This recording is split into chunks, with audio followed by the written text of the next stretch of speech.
Ayo.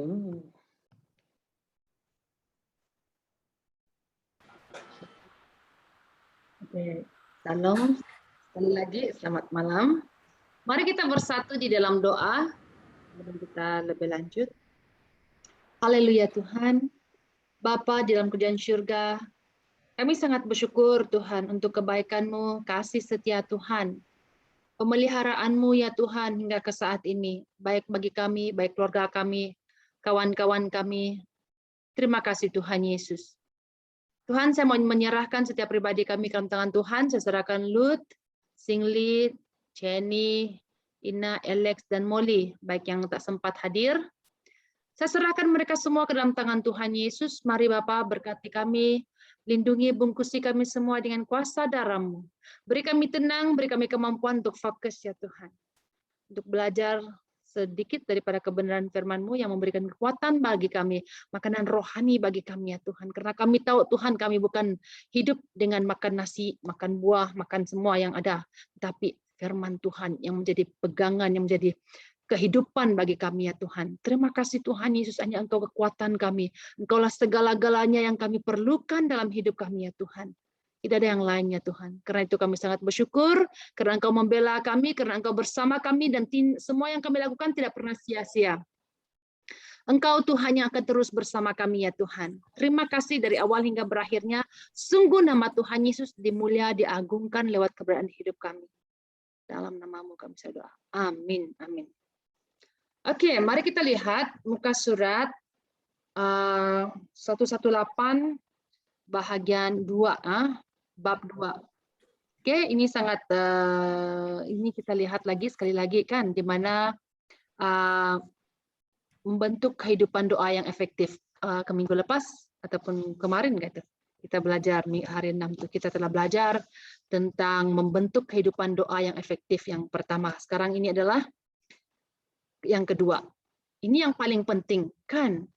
Kamu tahu Kak, selama Tuhan Yesus ada di dunia kan tidak ada di orang lain, murid-murid mereka tanya benda yang lain tahu, macam ajar kami jalan di atas air, ajar kami begitu, tidak. Mereka minta dia ajar kami bagaimana kami berdoa. Karena itu adalah bahagian yang sangat-sangat penting bagi kamu dan saya kan. So karena itulah kita harus tahu bagaimana kita berdoa, apa yang harus kita doakan. Oke? Yang sangat penting itu kita lihat, keseluruhan tujuan doa dia katakan adalah untuk membentuk hubungan pribadi dengan Tuhan. Hal ini hanya dapat dilakukan apabila kita belajar menanti dalam hadirat-Nya. Saya sendiri ya sekarang sedang bergumul dengan keadaan ini.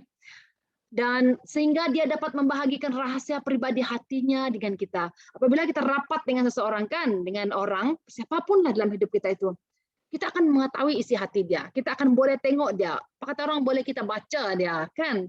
So begitulah Tuhan kita itu. Ya, jangan sampai nanti kan suatu hari kan datanglah di satu tempat kan kita jumpa Tuhan, ada Tuhan di sana, pas kita beria-ia angkat tangan, tapi Tuhan tak tahu kamu siapa, kamu tak pernah cakap dengan kamu kan, macam tu. So benda yang macam ni kita kena sadarkan supaya kita betul-betul ada connect dengan Tuhan kita kan. So cara dia adalah melalui doa. Oke? Untuk memiliki hubungan pribadi yang akrab itu, kita perlu memahami keinginan dan tujuan Tuhan. Okay. Bagi umatnya, bagi yang tersesat, dan bagi segala yang berkaitan dengan perjalanan kita sehari-hari bersama dengan Dia. Bukannya sekali-sekala kan, bukan hari Isnin, Rabu, Jumat saja, bukan. Tapi setiap hari, walaupun saya dan kamu kan jarang belajar, tetapi setiap hari hubungan ini kita harus ingatkan kembali. Oke, bagi umat Tuhan lah, kan? Keinginan dan tujuan Tuhan bagi umatnya. Oke. Ada tujuan Tuhan kan dalam hidup kamu dan saya. Oke, bagi yang tersesat dan bagi segala yang berkaitan dengan perjalanan kita sehari-hari. Jika kita bergaul dengan Dia dalam doa dan persekutuan, maka keinginan Tuhan mungkin menjadi keinginan kita. Kan? Oke. So karena itulah kita kena fokus kita, pikiran kita harus kita berjalan bersama Tuhan. Oke. Apabila kita rapat dengan seseorang itu, kita tahu apa yang baik untuk dia kan. Kalau kamu tidak bercakap dengan seseorang itu lama-lama, kamu tak tahu dia apa yang dia mau, apa keadaan dia, apa yang menyenangkan hati dia, kamu pun tak tahu. Karena itulah kita kena tahu bagaimana kita mendekat Tuhan. Kita ini orang yang percaya kena belajar, kena membaca firman kan supaya kita tahu kehendak Tuhan. John Wesley pernah berkata, ada tokoh-tokoh lah yang orang Kristen dahulu yang dipakai ataupun ya yang mengenal Tuhan, sehingga mereka inilah pribadi-pribadi yang tokoh-tokoh yang selepas yang dalam Alkitab lah kan. So mereka ini, John Wesley ini terkenal. Dia kata, nampaknya dia kata Tuhan dibatasi oleh doa kita, bahwa ia tidak dapat melakukan sesuatu bagi manusia kecuali seseorang memintanya. Maksud saya di sini adalah berbicara tentang kehidupan kekal. So karena kita tahu bahwa memang kita hari ini menjalani kehidupan kita lah bagaimana, tapi itu hanya untuk dunia. Tapi apabila berbicara tentang untuk kerajaan surga itu, untuk mengenal Dia, untuk memahami hati Dia, untuk melakukan kehendak Dia, nampaknya Tuhan dibatasi oleh doa. Kalau selama ini kita kurang berdoa, mari saya dorong kita untuk terus berdoa. Jadi ngejuk ya online nih ya. Selintas lalu pernyataan ini sepertinya meragukan. Namun apabila kita baca dalam Kejadian, setelah Tuhan mencipta manusia, Dia berkata, Adam, saya memberi kamu kuasa atas segala ciptaanku untuk pengetahuan kamu dan saya. Sebenarnya Tuhan telah memberi kita ini kuasa. Ingat, semua ciptaan yang Tuhan lakukan, Dia telah kita ini adalah pribadi, satu makhluk yang Dia cipta sangat spesial, sangat Dia sayang, sangat Dia inginkan. So itulah yang Dia katakan sana. Saya memberi kamu segala kuasa. Dia kata, Dia memberi. Sebab oleh itu Adam berkuasa atas bumi dan semua yang Tuhan ciptakan jadi kuasa telah diberikan Tuhan sendiri. Setelah iblis menipu Hawa dan Adam, melakukan pengkhianatan besar kepada Tuhan dan tunduk pada iblis. Yang selanjutnya menjadi penguasa atas dunia ini. Ingat, dunia ini dikuasai oleh roh yang jahat. Mau tidak mau kita mesti tunduk kepada Tuhan dan membiar Tuhan yang bekerja, biar Tuhan yang berperang, biar Tuhan yang melakukan bahagian Dia. Apabila kita tunduk, apabila kita melakukan bahagian kita. Ingat, umatku binasa, manusia itu binasa, hancur, rosak karena dia tidak tahu firman Tuhan. Hosea 4 ayat 6. Ingat selalu. So karena itulah saya dorong kita selalu untuk terus memahami. Jika kita melihat keadaan dunia sekitar kita dengan segala penderitaan, peperangan, kalau saya ingat penganiayaan yang terjadi dengan orang yang di Afghanistan itu kan, Israel di sana tuh yang mereka bunuh-bunuh sekarang ini. Tembak orang, kalau kamu percaya Tuhan Yesus tembak, itu berbicara tentang masa kehidupan Rasul Paulus mereka dulu. Rasul Paulus adalah sebahagian daripada orang yang tembak orang, yang bunuh orang itu. Stefanus, satu pribadi yang masa itu adalah pengikut Yesus, yang dibunuh dan masa dia mau dibunuh, mereka itu direjam, mereka dia melihat, dia tengok di atas, dia nampak Tuhan Yesus, dia mendapat dia kata, saya melihat Tuhan, tunggu dia, Tuhan Yesus. So, maksud saya di sini bahwa dia katakan di sana, jika kita melihat keadaan dunia, peperangan, kelaparan, kematian, kesakitan, ketidakmoralan, kebencian, dan sebagainya yang ada di dalamnya, kita sadar bahwa bila Tuhan yang mengendalikannya, semuanya itu tidak akan terjadi. Tapi tidak. Iblislah Allah dunia ini. Ingat, dunia ini, Tuhan dunia ini adalah iblis. Kamu masih ingat Dia katakan, tunduklah kepada saya bagi kau semua, kata Dia dengan Tuhan Yesus masa Dia di dunia itu. Banyak benda-benda yang iblis kata mau tawar dengan Tuhan masa Tuhan Yesus ada di dunia. Artinya iblis yang menguasai dunia ini. Sampai habis masanya, bagaimanapun juga kita mempunyai senjata hebat dari Tuhan, guna meruntuhkan benteng-benteng iblis dan ikut campur tangan demi kesejahteraan umat manusia dan bangsa-bangsa di dunia. Senjata itu adalah doa dan syafaat. Senjata itu adalah doa dan syafaat. Iblis telah memiliki perjanjian dengan Adam, Dia katakan Tuhan tidak dapat melakukan apapun kecuali seseorang yang ada di bumi ini meminta kepadanya. Sangat penting kan kalau kita banyak berdoa bersama, memang banyak benda yang akan terjadi juga. Dia katakan tadi itu. So, dia katakan sekali lagi, 2 Tawarik 7 ayat 14, apa dia kata di sana? Umatku yang atas namanya namaku disebut, ini anak-anak Yesus nih, ini anak-anak Tuhan ini orang percaya ini hamba Tuhan ini, begitu kan? Ini orang Kristen ini, macam tuh. Merendahkan diri, berdoa, dan mencari wajahku, lalu berbalik dari jalannya yang jahat, maka aku akan mendengar dari surga dan mengampuni dosa mereka, serta memulihkan negeri mereka. Kamu tahu kalau kamu baca firman Tuhan, banyak benda yang terjadi sebenarnya. Tuhan mau menghukum seseorang, menghukum tempat itu. Tapi bila mereka berdoa sungguh-sungguh, ada mujizat, ada kuasa. Oke, so ini yang dia katakan di sana. Oke, Tuhan memulihkan tempat itu. Apakah tujuan doa? Nomor 1 itu adalah pelayanan kepada Tuhan. Labo, tolong baca, Bom. Muka surat 119, Bom. Ini kan buku bunyi ya. Oke, kita baca. Mana satu? Apakah tujuan doa? Nomor 1? 119. Apakah tujuan doa? Pelayanan kepada Tuhan. Kita disebut sebagai imamat, tetapi kamulah bangsa yang terpilih, imamat yang rajani, bangsa yang kudus. Kita adalah imamat bagi Allah.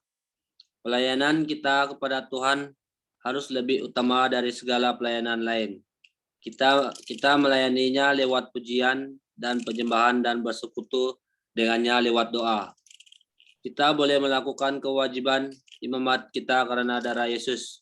Darahnya melayakkan kita memasuki kekudusan yang maha kuasa. Amin. Ingat bukannya kita melakukan, dia kata kita boleh melakukan kewajiban imamat karena darah. Darahnya yang melayakkan kita, bukan perbuatan baik kita. Kita ini adalah manusia yang sangat lemah. Banyak kekurangan kita ini. Banyak benda-benda yang kamu dan saya selalu lalui kan, keadaan-keadaan itu. Tetapi apa yang dia katakan di sini? Darahnya melayakkan kamu dan saya untuk berdoa.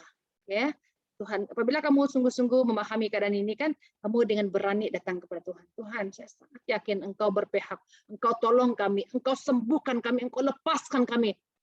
Gitu kan. So inilah pelayanan kita. Tujuan doa itu adalah pelayanan kepada Tuhan. Kalau kamu mau melayani Tuhan itu, doa itu sebenarnya adalah pelayanan untuk Tuhan, kepada Tuhan. Yang kedua, persekutuan atau persatuan dengan Allah. Lut, tolong baca Lut. Bawa sejak buku midi bawa. Persekutuan atau persekutuan dengan Allah. Luangkan waktu bersamanya kerana Anda mengasihinya. Bercakap-cakaplah yakin dengan berkata padanya dan mendengarnya. Akan lebih mempererat persekutuan itu jika Anda mengungkapkan perasaan dan pemikiran Anda yang terdalam kepada Dia, sebagaimana Ia menunjukkan jalannya pada Musa, maka Ia pun akan membahagikan keinginannya pada Anda lewat Roh Kudus. Keluaran 33 ayat 11 hingga 15, ayat 15, 23. Thank you. Dia katakan, luangkan waktu bersama Tuhan karena Anda mengasihinya. Lepas itu dia kata, bercakap-cakaplah, dia kata. Lepas itu mendengarkannya akan lebih mengeratkan persekutuan. Seperti yang saya katakan, kalau kamu tak bercakap dengan orang dengan kamu, kalau kamu kata mengasihi seseorang, tapi kamu tak ada connect dengan dia, itu bukan mengasihi itu kan. So, saya yakin percaya, apabila kita mengasihi seseorang, apabila kita orang itu ada dalam hati kita, memang kita mau selalu bercakap-cakap dengan dia kan, mau ada connect dengan dia lah ataupun mendengar suara dia kan. So ini yang keinginan kita kan dengan Tuhan kita itu. Saya sangat takut sampai sekarang pun saya kadang fikir bagaimana sebab Tuhan katakan ada dalam Alkitab itu, bukan orang yang berseru-seru kepadaku yang masuk surga, tetapi orang yang melakukan kehendak Tuhan, kan? So, ini adalah kehendak Tuhan, ini adalah perintah Tuhan. Berdoa adalah perintah Tuhan. Pelayanan kita kepada Tuhan, persekutuan bersatunya kita dengan Tuhan itu, membahagikan. Ia pun membahagikan apabila kita meluahkan. Kalau kamu tengok dalam cerita Alkitab nih kan, si Musa, Ayub, semua hamba-hamba, tokoh-tokoh dalam Alkitab itu selalu mereka meluahkan apapun yang dalam hati mereka. Baik itu mereka mengeluh ke apapun lah itu kan. Kalau kamu baca Alkitab itu kan betul-betul apa yang Alkitab cerita itu kan betul kena dengan hidup kita. Begitulah kita kan. So maksud saya meluahkan apapun perasaan kita itu, mengungkapkan perasaan dengan pemikiran yang terdalam kepada Tuhan. Apapun pergumulan kamu kan, itu yang dia maksudkan di sana. Oke? Dan dia katakan maka ia pun membahagikan keinginannya lewat Roh Kudus. Oke? Lewat Roh Kudus. Saya sangat yakin, ya. Roh Kudus akan bersama kita berbicara kepada kamu dan saya. Oke, keinginan kita adalah supaya kita terus sama-sama berjalan dalam pimpinan Tuhan. Oke, so doa adalah tanggung jawab setiap umat Kristen. Oke, Long, mana Long? Jini Kim nih. Coba kau baca dulu, nomor 3. Di mana? 119, nomor 3. Tujuan doa adalah Ya. untuk memastikan keinginan Tuhan bagi masalah yang ada dan meminta kehendak-Nya jadi kenyataan. Doa ada pada keutamaan dalam hidup Yesus. Ia menempatkannya di atas keperluan tidur, kehidupan sosial, dan makanan. Doa bagi Yesus juga merupakan perhubungan antara Dia dan Bapaknya sebagaimana seharusnya bagi kita. Ya, dia katakan doa adalah tanggung jawab setiap umat. Ingat, tanggung jawab kok. Tujuan doa adalah untuk memastikan keinginan Tuhan itu bagi masalah yang ada dan meminta kehendak Tuhan jadi kenyataan. Ingat sekali lagi, Tuhan Yesus mau kamu dan saya sehat. Tuhan Yesus mau kamu dan saya sukses.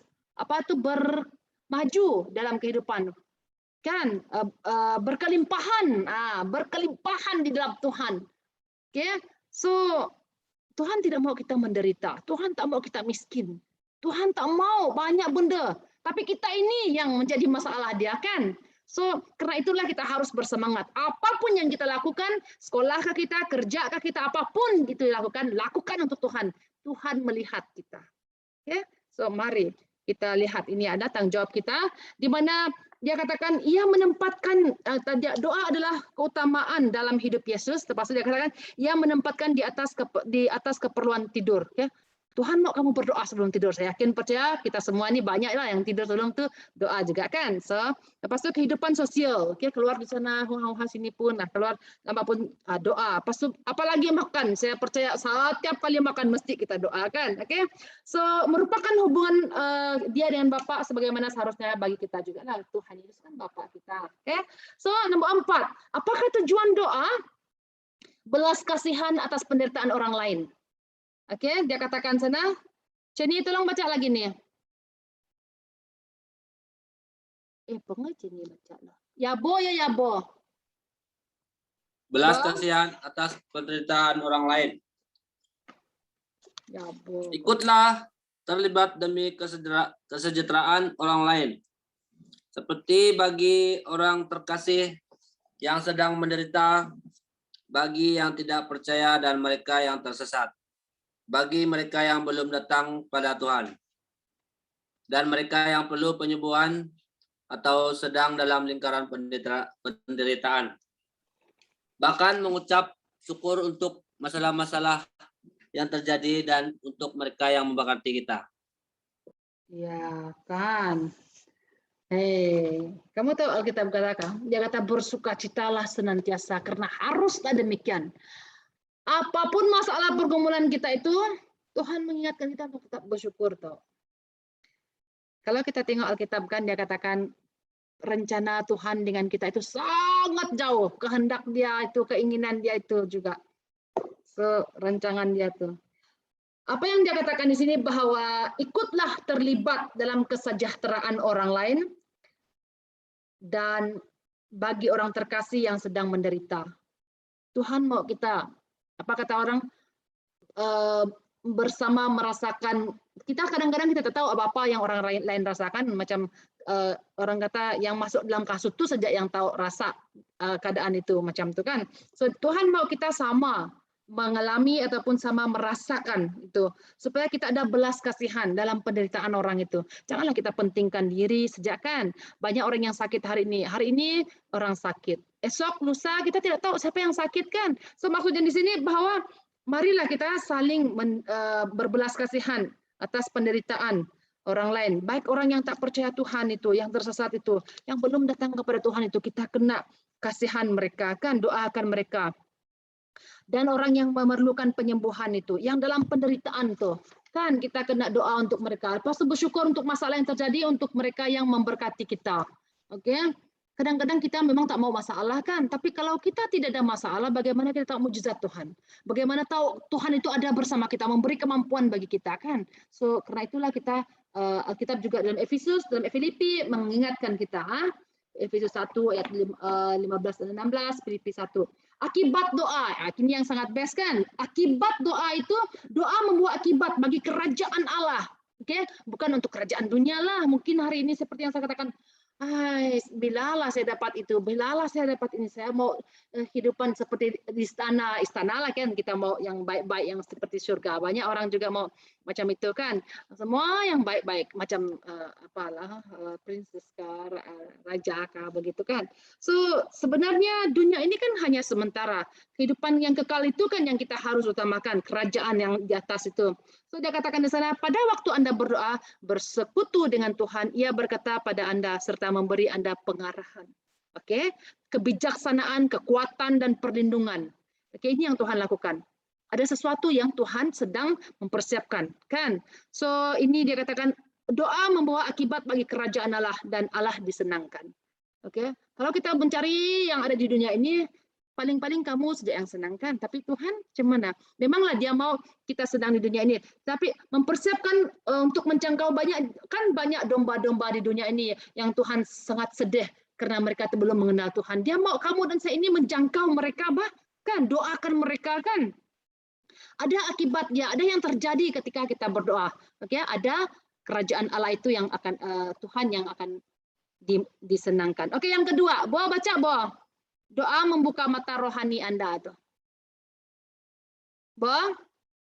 Muka surat 120. Doa membuka mata rohani Anda. Pemahaman tentang kerajaan roh akan tercapai apabila kita melatih diri dalam doa, pujian, puasa, dan merenungkan firman Tuhan saat Anda menantikan. Mintalah Tuhan agar menyatakan apa yang sedang terjadi dalam kerajaan rohani sebagaimana Elisa lakukan ketika dia meminta Tuhan membuka mata hambanya. Dia denganmu, Bo? Dia denganmu? Dia ada.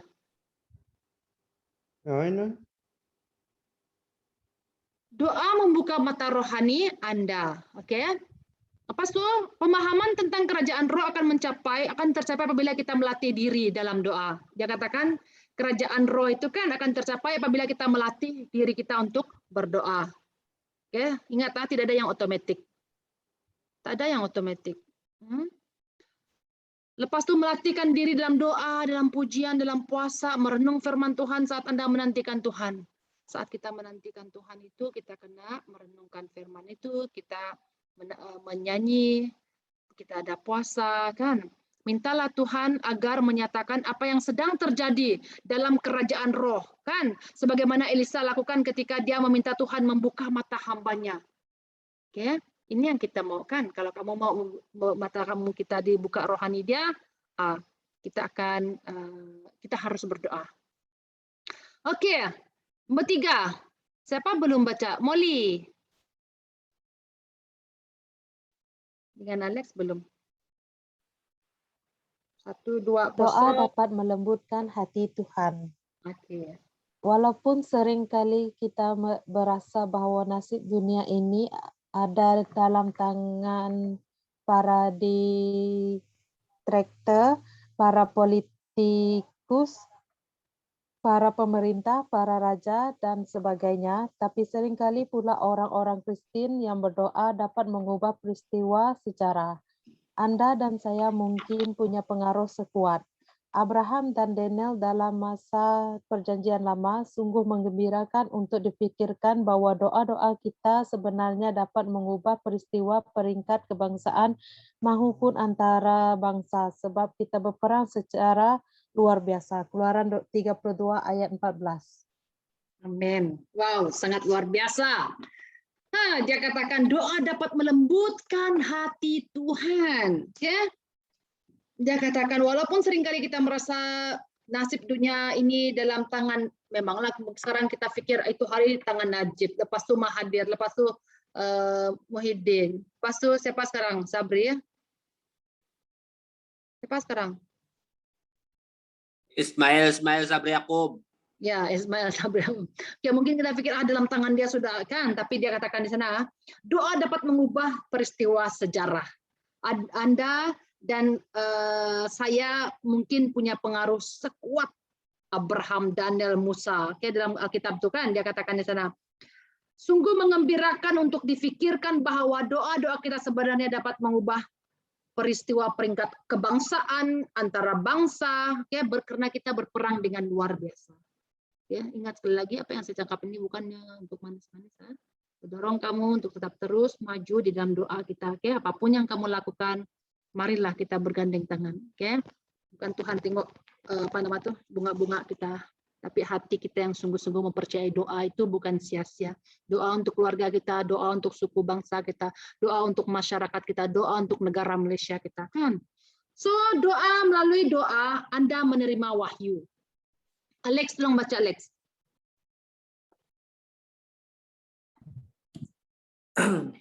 Melalui doa Anda menerima wahyu. Tuhan akan menyatakan pada Anda lewat Roh Kudus tentang apa yang Dia ingin Anda doakan. Dan Dia mungkin menjelaskan permasalahan dalam hidup seseorang atau dalam situasi tertentu. Ia mengizinkan Anda mengetahui sebagian kecil dari pengetahuannya. Anda harus mencari bimbingannya yang jelas sehubungan dengan jalan yang diwahyukan ketika Anda berdoa. Matius 11:5-26, Lukas 10:22, Filipi 3:15. Ya. Apa dia kata? Akibat doa itu kan? Apa akibat dia? Melalui doa Anda menerima wahyu. Kamu tak wahyu ke sesuatu yang akan terjadi. Kalau kita mau menjadi alatnya Tuhan, mari kita berdoa. Oke? So dia katakan Tuhan akan menyatakan pada Anda lewat Roh Kudus tentang apa yang Tuhan ingin Anda doakan. Dan dia mungkin menjelaskan permasalahan dalam hidup seseorang. Ini yang biasanya kadang-kadang kalau orang mendoakan kamu, yang dia tak tahu-tahu pun dia akan doakan sebab dia Tuhan yang memimpin dia kan. Lepas itu dia mungkin menjelaskan permasalahan dalam hidup seseorang kan dia katakan. Dan dalam situasi tertentu ia mengizinkan Anda mengetahui sebahagian kecil daripada pengetahuan Tuhan. Saat kita berdoa itu kan ada Tuhan akan memberikan dia punya pengetahuan Tuhan sendiri lah kan. Anda harus mencari bimbingan Tuhan yang jelas sehubung dengan jalan yang diwahyukan ketika Anda berdoa. Marilah kita berdoa. Kelima, doa menolong Anda tenang di dalam Dia. Ya, hari ini dunia ini semakin berat, semakin hancur. Sakit penyakit kita tidak tahu di mana siapa yang kena sakit, di mana COVID itu, di luar mana kan, di kedai kopi, di supermarket, di mana-mana ada kan. Tapi kita tidak tahu. Tapi ingat dia katakan Tuhan menolong kita. Ada kuasa juga kan. Dia katakan Tuhan meminta. Oke, terus lagi baca siapa lagi? Molly.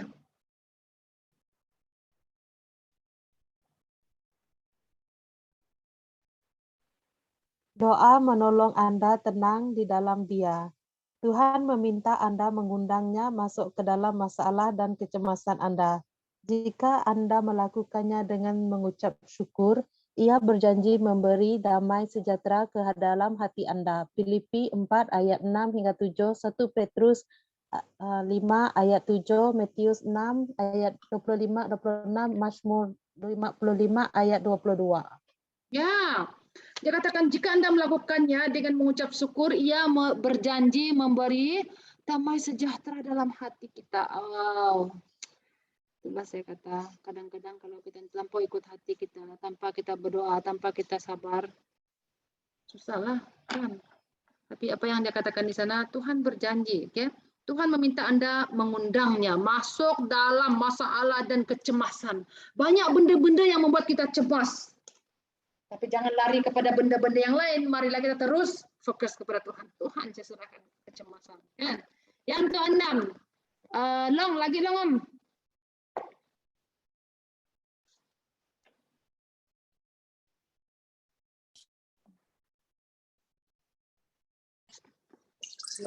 Jenny dulu. Buku saya di atas. Jenny. Jenny. Dengan berdoa dalam peperangan rohani, Anda dapat meruntuhkan benteng-benteng iblis. Jika Yesus harus bertempur melawan iblis dalam cobaan di padang gurun, Anda juga dapat menang seperti dia. Ia menang melawan iblis sebelum melayani rakyat. Anda harus menang sebelum Anda dapat dipakai sepenuhnya memenuhi panggilan Tuhan. Keberhasilan kita tergantung pada kemenangan dalam doa. Belum, kau tengok yang saya message tuh. Oke ya? Dia katakan berdoa, dengan berdoa dalam peperangan rohani Anda dapat meruntuhkan benteng-benteng. Ingat sekali lagi ya, peperangan kita bukan melawan darah dan daging, bukan kita mau bergaduh dengan orang-orang sekeliling kita, kan? Tapi dengan darah dan daging. Dia katakan di sana kan, jika Yesus harus bertempur melawan iblis dalam pencobaan di padang gurun, Anda juga dapat menang seperti Tuhan. Apabila firman Tuhan itu ada di dalam kita. Kan? Pastor dia katakan, ia menang melawan iblis sebelum melayani rakyat. Anda juga harus menang sebelum Anda dapat dipakai sepenuhnya memenuhi panggilan Tuhan. Keberhasilan kita tergantung pada kemenangan dalam doa. Keberhasilan itu tergantung dalam pada kemenangan dalam doa. Itulah kadang-kadang kalau banyak-banyak orang yang kamu tahu, kalau kamu tengok kalau kamu mau tahu mereka yang dipakai Tuhan dengan luar biasa itu kan macam Philip Mentova, siapa-siapa lah, mereka tuh ada pribadi pendoa atau yang sangat luar biasa pendoa mereka itu.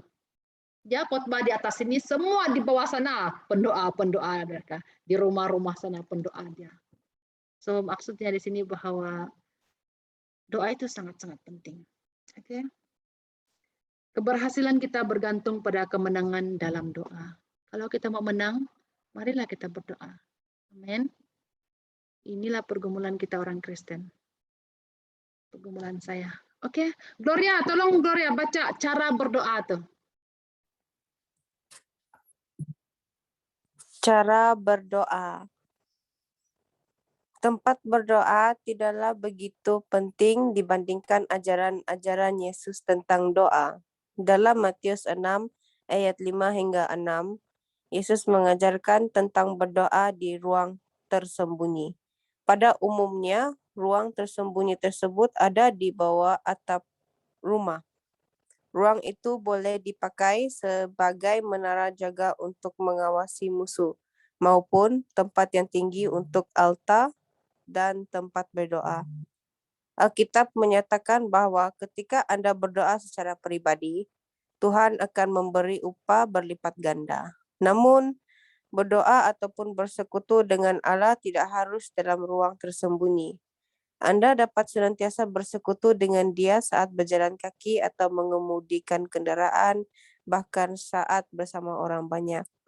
Ketika Roh Kudus mendorong Anda berdoa, Anda dapat mengarahkan hati dan roh Anda kepada Tuhan dimanapun Anda berada. Tentu saja meluangkan waktu khusus setiap hari untuk berdoa adalah hal yang baik dan perlu, tapi berusahalah mengetahui bila Roh Kudus mendorong Anda segera berdoa untuk suatu keperluan penting. Tak peduli dimanapun Anda berada. Berikut ada beberapa tempat umat Tuhan berdoa yang ditulis dalam Alkitab. Ya, ruang atas, di rumah, dekat sungai, di pantai, padang gurun, tempat sunyi. Wow, sangat baik kan dia katakan di sana. Dia katakan tempat berdoa tidaklah begitu penting. Oke. Jangannya tunggu satu tempat baru sejak kita berdoa di gereja baru kita berdoa. Oke. Masa belajar baru kita berdoa. Tidak, dia katakan di sana. Dia katakan pada umumnya ruang tersembunyi tersebut ada di bawah rumah ataupun yang maksudnya di sana seperti kita berperang juga nih. Ruang ini boleh dipakai sebagai menara mengawasi musuh maupun tempat yang tinggi untuk altar tempat berdoa, dia katakan. Oke, dia katakan di sana juga bahwa Anda dapat senantiasa bersekutu dengan dia ataupun berdoa dengan Tuhan itu saat berjalan kaki, mengemudikan driving lah, masa kita driving, bahkan saat banyak orang pun bila-bila lah anytime anyway. Ya, berdoa saja. Oke, ketika Roh Kudus mendorong Anda berdoa, Anda dapat mengarahkan hati dan roh Anda pada Tuhan. Oke, saya kadang-kadang rasa sangat dekat. Lepas dia pandai hilang. Oke, dekat dengan Tuhan. Tapi kerinduan saya sebenarnya adalah mau sangat dekat dengan Tuhan. Oke, saya harap kita semua begitulah. Ada keinginan. Berusahalah mengetahui bila Roh Kudus mendorong Anda, segera berdoa untuk suatu keperluan penting. Tak peduli dimanapun Anda berada.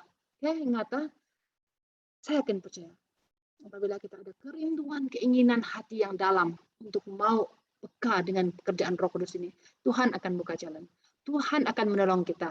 Suara dia akan jelas dan mau tidak mau kita akan tetap buka mulut dan kita akan berdoa. Apapun yang Tuhan. Ini benda-benda seperti ini saya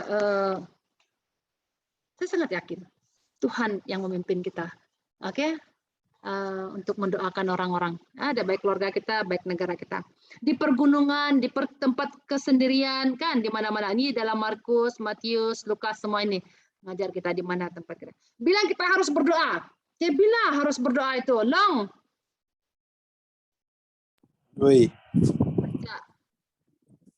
Yes. Pastor. 122, muka surat 122. Bila kita harus berdoa.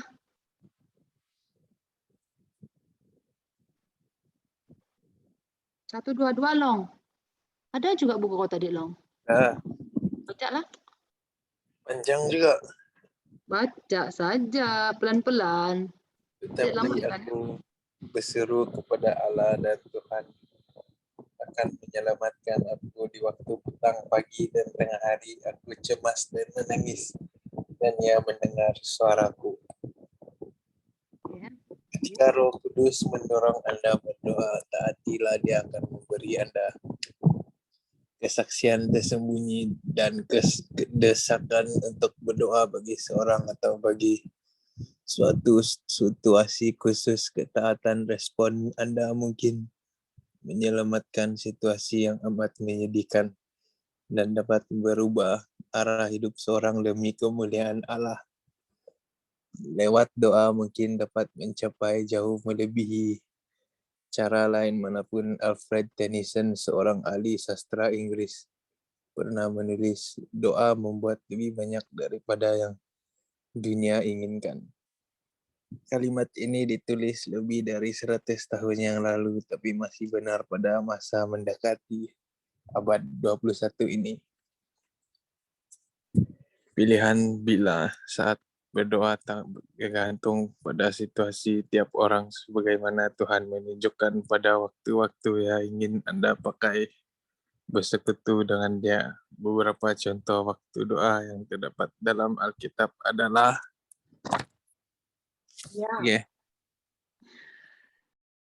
Dia katakan, apa dia kata? Tetapi aku berseru kepada Allah dan Tuhan menyelamatkan aku di waktu petang, pagi, dan tengah hari. Aku cemas dan menangis dan Ia mendengar suaraku. Ingat, doa kita tidak pernah sia-sia. Ya. Jawaban doa itu ya, Tuhan akan terus kabulkan. Kadang-kadang ya, kadang-kadang tidak. Kadang-kadang dia katakan tunggu, dia katakan. So, ini jawaban doa kan. Oke. Ketika Roh Kudus mendorong kamu, saya harap Tuhan akan cepat-cepat buat ini dalam hati kamu untuk terus terdorong untuk doa. Taatilah. Lepas itu, dia akan memberi Anda kesaksian tersembunyi dan desakan untuk berdoa bagi seseorang, bagi situasi yang khusus. Ketaatan respon Anda mungkin menyelamatkan situasi yang amat menyedihkan. Ya, ingat ya.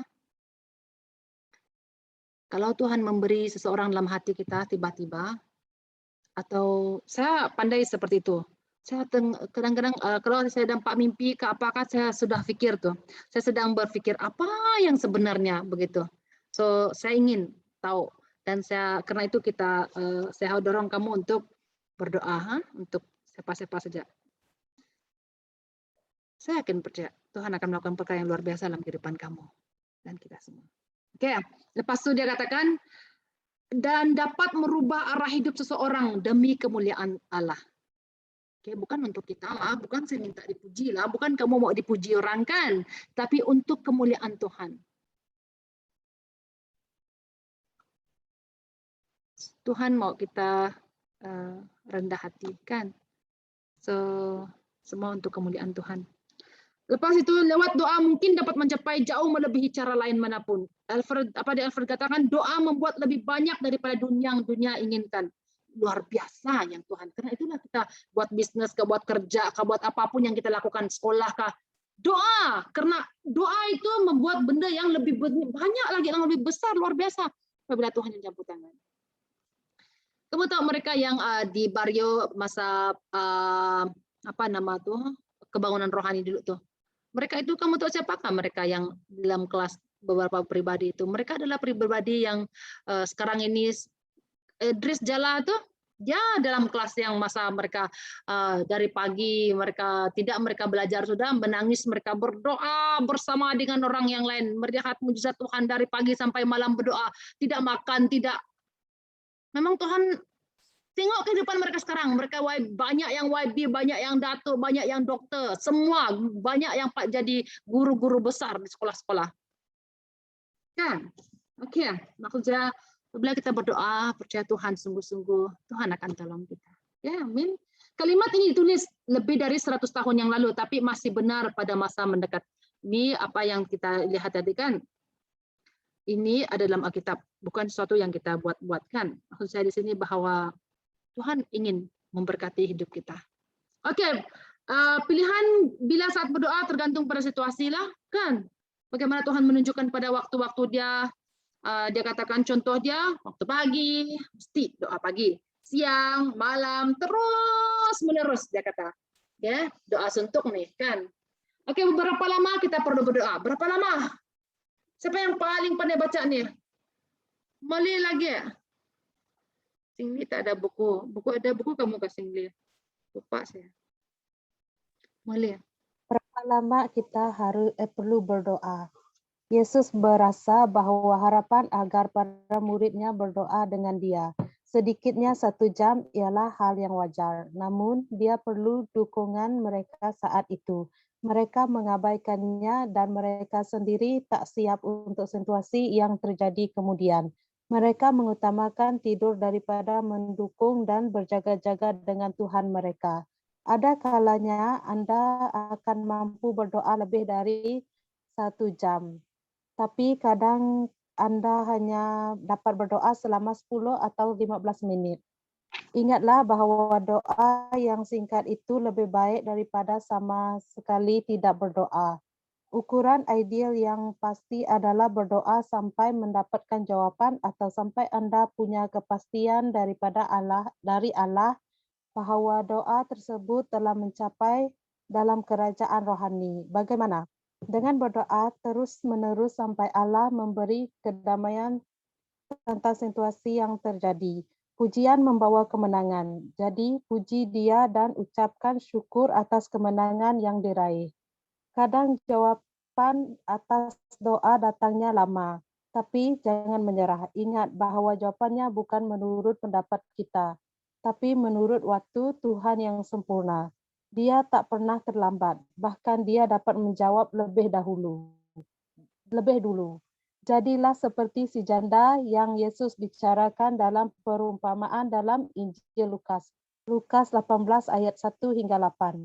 Ya, cerita Sebelum kita Oke, kamu tahu cerita si janda itu sebenarnya ada Sambung.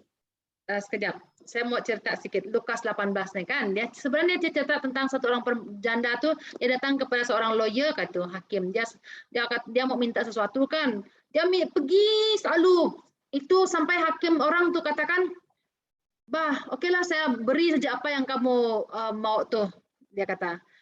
Bukan karena karena dia terlampau selalu datang, bah begitu. Maksudnya di sini bahwa kalau kita datang kepada Tuhan, dia katakan, tapi dia kata bahkan dia dapat jadilah seperti si janda yang Yesus bicarakan dalam perumpamaan.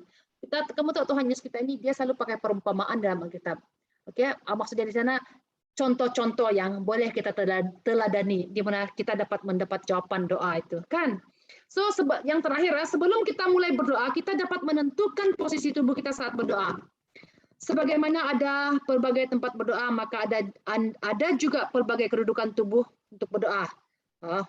Cara-cara duduk tubuh kita macam mana? Yang penting adalah kenyamanan yang cukup membuat Anda mampu menumpukan perhatian pada Tuhan dan tidak terganggu oleh keadaan sekitar, ataupun nyeri pada tubuh, ataupun memberi beberapa contoh.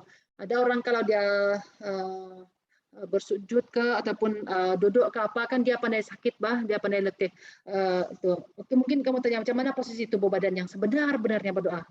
Dia katakan dalam Alkitab 1 Tawarik itu duduk, lepas itu berlutut, lepas itu menyembah. Ini semua dalam 1 Raja-Raja, Keluaran, Nehemia, 2 Tawarik kan. Menyembah, berdiri, angkat tangan. Sekali lagi saya mau beritahu kamu. Kalau kamu pergi gereja ataupun di mana sajalah kamu sendiri pun, kalau kamu berdoa ataupun dalam penyembahan itu memuji Tuhan itu, perasaan kamu angkat tangan dengan kamu duduk diam berbeza. Oke? Masa orang buat nyanyian penyembahan itu kamu coba angkat tangan, kan lain dia lain rasa dia daripada kamu duduk begitu saja, kan?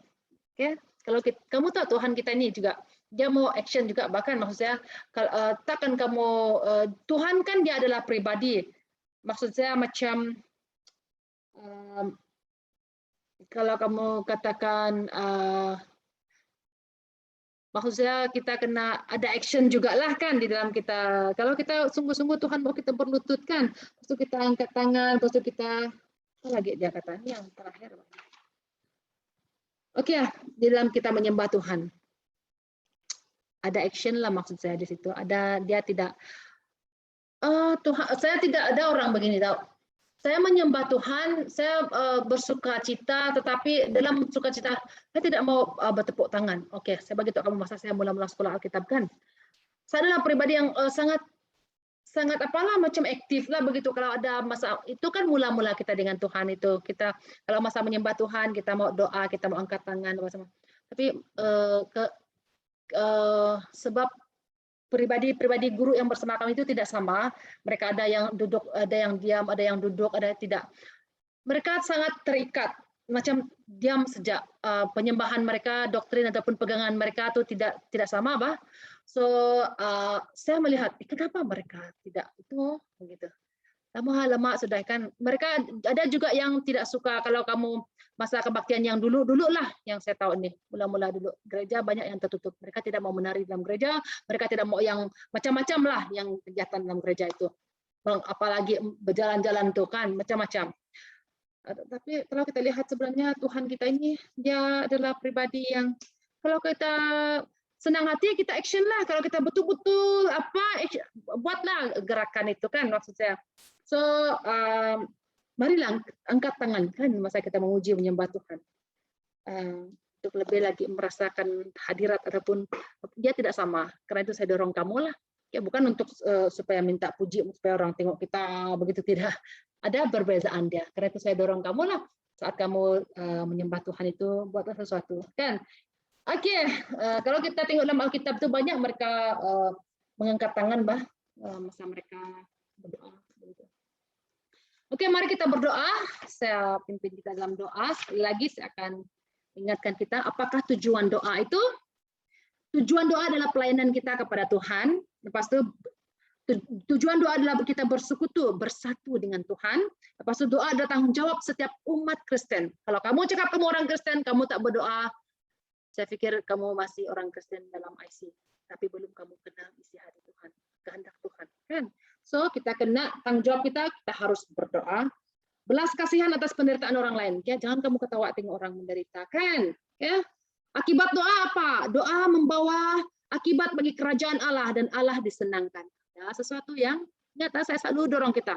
Jangan pikirkan kehidupan yang sementara itu. Persiapkan kehidupan dalam kerajaan Allah. Dalam kerajaan surga itu yang lama-lama itu. Oke? So, doa itu membuka mata rohani. Banyak orang tutup mata rohani, tuli. Kenapa? Tak dapat dengar suara Tuhan karena gagal, karena sibuk terlampau sibuk dengan keadaan dunia ini. Hati yang mengasihi, hati yang mengampuni, hati yang belas kasihan tidak ada. Buah roh tidak ada. Serasa terlampau sibuk. Karena itulah kita harus mengoreksi diri kita di hadapan Tuhan. Adakah buah roh itu ada di dalam kita, kan? So, sangat penting kita berdoa minta Tuhan buka mata rohani kita. Kan? Doa dapat melembutkan hati Tuhan. Kayak banyak benda-benda yang boleh diubah saat kita berdoa. Ingat, apabila kita peka, baik dalam keluarga kita apapun, kamu tahu kalau kamu tengok belajar firman Tuhan ini kan, sebelum Tuhan melakukan sesuatu, dia akan nyatakan kepada pribadi-pribadi. Saya yakin percaya Tuhan ada panggilan untuk saya juga menjadi pendoa apa itu adalah yang ada orang bernubuatlah tentang hal-hal yang seperti itu. Saya yakin percaya itu juga ada dengan kamu. Oke? Tuhan kita luar biasa, mempesona adanya. Apabila kita mau sungguh-sungguh datang kepada Tuhan. Oke, doa melembutkan hati Tuhan, doa dapat supaya kita dapat menerima wahyu, bah. Kan? Doa menolong Anda tenang di dalam Dia. Wow, ketenangan yang daripada Tuhan Ibu berbeza daripada ketenangan kita yang merokok lah, minum lah, yang high lah, yang enjoy di luar. Ketenangan, kebahagiaan yang Tuhan beri itu jauh, sangat jauh daripada yang Tuhan berikan. Hanya dengan berdoa. Karena itulah rahasia ini, perkara ini harus kita sedar. Bukan kepada dunia-dunia. Datanglah kepada Tuhan dalam doa kita, dimanapun kamu berada. Sekarang ini lepas doa, lepas ini pun kamu mesti berdoa, kan? Supaya kamu ada mendapat ketenangan. Ya, walaupun kita berjauhan kan, dengan keluarga kita, dengan orang nenek kita ataupun kawan kita, boyfriend kah, girlfriend kah, kan? Berdoalah supaya kita mendapat ketenangan. Oke, bukan daripada apa-apa yang di dunia ini. Kan? So, dengan berdoa dalam peperangan rohani Anda dapat meruntuhkan benteng-benteng. Pekerjaan iblis ini kita tidur pun iblis kasih ganggu kita atau mimpilah macam-macam. Karena itu kita harus berdoa. Senjata kita adalah berdoa. Oke. Saya dalam rumah nih kadang selalu teriak tahu. Tak tahulah apalah perasaan mereka, Kristen mereka terdengar saya. Dulu saya satu orang selalu di rumah ini, saya dengan Kristen, di bilik Kristen jauh. Saya selalu buat peperangan dalam rumah saya, di luar sana jalan berdoa, bahasa roh. Hadirat dalam rumah ini sebelum mula-mula dulu saya dapat rasakan. Semangat doa itu ada, sampai saya bawa pastor-pastor berdoa, kawan-kawan saya yang bujang-bujang selalu berdoa di sini. Oke, ada peperangan dalam rohani. Cara berdoa itu, nah, kita tahu lah cara dia bukannya masa di mana-mana pun sudah saya bagi tahu tadi kan. Saat kita driving kah, saat kita ramai-ramai orang kah, di ruang atas rumah, dekat rumah, di pantai, di padang gurun, di tempat sunyi, di pergunungan, atau kesendirian, bukan di Gunung Murud saja, di mana-mana pun Tuhan ada. Oke, bila kita harus berdoa pagi, siang, malam. Berapa lama kita berdoa ini yang sangat-sangat penting, Berapa lama? Kita ingat cerita Tuhan Yesus ada di dunia ini kan, dia katakan, dia kata sebelum Tuhan Yesus disalibkan tuh kan berdepan dengan orang yang menyalibkan dia itu. Dia bawa anak murid dia pergi ke tempat, mari kita berdoa. Dia kata dia suruh mereka berdoa, tapi dia balik pergi tengok tidur mereka. Ini yang saya dan kamu selalu. Mereka mengutamakan tidur daripada mendukung ataupun berjaga-jaga dengan Tuhan Yesus masa itu. Kan untuk keluarga kita yang apa dalam keadaan apa itu, marilah kita berjaga, marilah kita mendukung mereka di dalam doa. Kan? So, marilah kita teruslah. Lepas itu dia katakan di sana, ada kalanya Anda mampu berdoa lebih 1 jam. Ya, yalah, biasalah. Kan? Tapi mungkin bagi kamu ada juga, bagi saya juga sama lah kita. Oke. Dia katakan di sana 15 menit kah, 10 menit kah, lebih dari 1 jam kah, dia kata. Ingatlah, nah ini yang penting, bahwa doa yang singkat itu lebih baik daripada sama sekali tidak berdoa. Oke. Jangan tidak berdoa. Saya dulu tiap kali saya pernah begini. Masa saya mau berdoa, saya tak dapat berdoa. Masa saya keluar hospital tuh, masih saya ingat masa keluar hospital di Kuching. Pas itu saya bagi tahu nenek saya tak dapat doa nih, kenapa nih? Kalau saya start mau doakan macam ada yang mengganggu. dalam penglihatan. Banyak roh yang saya lihat lepas saya keluar dari hospital. Masa saya lepas operasi jantung tuh. Saya masih ingat kata-kata nenek saya. Dia kata macam ni. Kalau kamu berdoa, tutup mata terus cakap saja doa yang sekejap lah. Fokus sedikit pun yang kamu doa tuh amin. Macam tu dia. Pasal saya ingat benda ni ya, dia katakan, ingatlah bahwa doa yang singkat itu lebih baik daripada sama sekali tidak berdoa. Sampai saya takut tahu berdoa masa dulu tuh yang mula. Tapi saya bagi tahu nenek saya, pasal nenek saya ajarlah, Ibu Serawan ajar saya. Doa saja sedikit pendek pun tak apa, dia kata macam tu. So, tengoklah Ibu, Tuhan pakai Ibu juga kan. Beri saya kemampuan, walaupun ya sangat singkat. Mari ya, saya dorong kamu berdoa. Okay? Apapun yang kamu lakukan, kerja dimanapun apapun kamu lakukan, terus doa singkat saja pun. Okay? So sangat luar biasa Tuhan kita. Ingat doa sama sekali singkat pun tak apa. Doa terus menerus sampai Tuhan memberi jawaban. Kan? Pujian membawa kemenangan. Puji Dia dengan ucapan syukur atas kemenangan yang diraih. Kan? Ingatlah, kita sekarang ini sedang-sedang kita berdoa. Orang di hospital sana, banyak orang sekarang ini tak dapat bernafas. Kita kena bersyukur sungguh-sungguh kepada Tuhan, kan? So, kita lihat lagi jawaban atas doa itu. Nah, datangnya kadang jawaban atas doa datangnya lama. Mungkin ada yang mau kawin ke apa, lama. Lepas itu jangan menyerah. Lepas itu ada orang yang mau kerja, kan? Banyaklah benda-benda yang kita mau, kan? Lepas itu Tuhan kata, Alkitab katakan jangan menyerah. Ingat bahwa jawabannya bukan menurut pendapat Anda. Oke? Dia katakan, tetapi menurut waktu Tuhan yang sempurna. Kita ini tak sempurna. Pikiran kita ini pendek saja. Tuhan punya pikiran tuh tahun depan tuh 10 tahun akan datang pun dia tahu bahwa apa yang terjadi. Karena itu kita tak perlu terlampau stres, kan? Kita kena percaya Tuhan sungguh-sungguh dalam kehidupan kita. Kenapa saya belum ada suami ya? Macam itu kan, saya lah. Kenapa saya belum ini, belum ya? Tapi apabila kita ingin lihat kepada Tuhan itu, dia sempurna. Kamu dan saya, keluarga kita, orang tua kita, pastor-pastor di dunia ini tidak sempurna. Hanya Tuhan Yesus yang sempurnakan. So, jangan menyerah. Bukan menurut pendapat kita, tetapi menurut waktu Tuhan. Okay? Dia tak pernah lambat. Ingat, Tuhan tak pernah lambat. Kalau saya ingat tak pernah lambat ini, saya masih ingat masa saya kata, saya satu hari itu, saya tunggu anak saya balik dari sekolah tuh mau makan nasi sejak ada Maggi. Biasa nasi Maggi itu biasa sudah bagi saya. Masa itu saya tidak ada Maggi pun, tak ada, kawan saya pun pergi kedai, tidak ada di sana.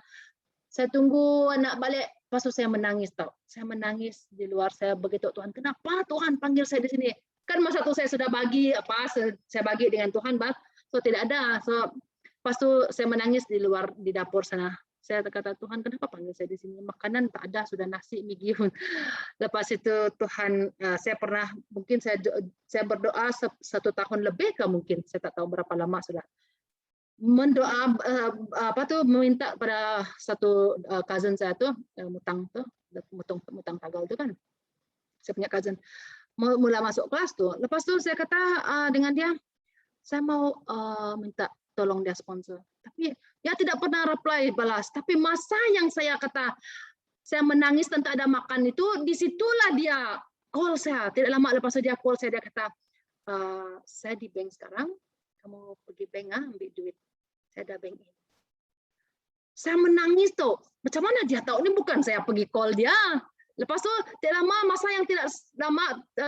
yang sama tidak lama lepas mutang call saya, David kawan di KK call. Tuhan kita ini luar biasa. Dia orang Tuhan menyediakan, inilah yang Tuhan katakan itu kan. Tuhan memberi hantar orang pergi bagi makan. Kalau kamu tengok dalam cerita Alkitab itu banyak. So kamu dan saya seharusnya percaya firman Tuhan kan. So jangan risau. Tuhan kita adalah Tuhan yang tahu memberi dan tak akan terlambat ataupun tak terlalu awal dia bagi kamu istri, bagi kamu apalah yang kita perlu dalam hidup kita. Tuhan kita luar biasa. Dia katakan, yalah, marilah kita sama seperti janda tadi. Minta sejak kan sampai itu. Kalau kamu mau tengok cerita dia, Lukas 18:1-8 tuh kamu tengok apa yang terjadi dengan perempuan janda tuh. Oke, lepas itu apa dia katakan? Posisi badan macam mana? Kalau kita berdoa tuh kita belajar untuk berlutut ataupun kita duduk lepas itu kita cara yang selesa. Jangan kamu paksa badan kamu sampai kamu sakit kan, bukan. Oke, dia kamu supaya kamu yang penting kamu dapat fokus. fokus berdoa. Tuhan, saya berdoa nih. Nah, begitu kan. So, itu yang kita pelajari. Oke, mari kita berdoa. Haleluya, Tuhan Yesus, Bapa dalam kerajaan surga. Terima kasih ya Tuhan Yesus atas pelajaran firman Tuhan mengingatkan kami supaya kami tetap menjadi pribadi di mana tubuh hidup kami seutuhnya adalah milik Tuhan dan tubuh kami, katamu Tuhan, adalah rumah doa. Mari Bapa Surgawi, Engkau tolong setiap pribadi anak-anak Tuhan yang telah belajar kebenaran firman Tuhan pada malam ini. Saya serahkan Jenny, Yalong, Lut, dan Gloria, Singli, Ina, Alexander, Labo, Molly, dan yang tak sempat hadir, baik Isen juga saya berdoa di dalam nama Yesus. Tuhan, Engkau berikan kami kemampuan untuk berdoa. Memanglah kami susah berdoa berjam-jam, tapi biarlah mampukan kami, ingatkan kami Tuhan, buka mata rohani kami Tuhan, beri kami sedar kemampuan ya Tuhan untuk tetap berdoa, karena kami tahu Tuhan, hari ini ya Tuhan tidak baik, hari-hari yang jahat katamu Tuhan Yesus. Iblis datang mengaum-ngaum ingin mencari orang yang ditelan katamu. Saya berdoa dalam nama Yesus. Keluarga kami, jemaat kami, anak-anak sekolah kami, keluarga besar, setiap pribadi yang saya ajar juga ya Tuhan. Akan dilindungi Tuhan, akan dibungkusi, penyembuhan terjadi bagi keluarga kami yang sakit ya Tuhan. Serahkan ya Tuhan keluarga kami ya Tuhan yang ada di hospital, yang ada di rumah, dimanapun saat ini. Tuhan Engkau memberi kesembuhan. Tuhan Engkau yang menjawab doa kami. Engkau mengatakan Tuhan Engkau menjawab doa kami tepat pada waktu-Mu Tuhan. Tidak ada yang perlu kami risau, tak ada yang perlu kami takut. Karena itu kami bersyukur, kami bangga, kami berterima kasih kepada Engkau ya Tuhan yang empunya hidup kami. Mari Bapak Syargawi, beri istirahat tidur bagi kami, beri kemampuan untuk kami ya Tuhan, untuk lebih memahami apa yang telah kami pelajari, bukan saja kami belajar menjadi pelaku kepada firman-Mu Tuhan Yesus. Saya berdoa Tuhan, kekuatan dan semangat baru Engkau taruh dalam setiap pribadi kami, supaya kami terus maju ya Tuhan, di dalam kerohanian kami, dalam kehidupan kami, menjadi alat-Mu ya Tuhan. Di tempat kami yang sendiri, tersembunyi, Tuhan Engkau yang mengerti, Engkau yang peduli, Engkau yang memberi kemampuan bagi kami. Engkau yang mengampuni kami ya Tuhan, Engkau yang melepaskan kami dari ikatan-ikatan yang tidak baik dari dunia ini ya Tuhan. Saya yakin percaya Tuhan Yesus, bahwa Engkau sentiasa berpihak kepada kami, bahwa Engkau sentiasa menolong kami. Pertolongan-Mu yang sangat besar katamu Tuhan. Engkau adalah Tuhan yang membuka jalan saat tiada jalan ya Tuhan. Mari Tuhan bangkitkan kami sekali lagi. Terima kasih ya Tuhan Yesus karena Engkau menjawab doa kami ya Tuhan. Sungguh Engkau mempesona. Terima kasih ya Bapa. Dalam nama Yesus Kristus Tuhan. Mari anak-anak Tuhan yang percaya katakan amin. Amin. Amin. Amin. Amin. Oke, sebelum kita bersurai, mari kita bergambar. Kan, siapa? Saya tutup recording. Long habis sudah es krim belum? Habis.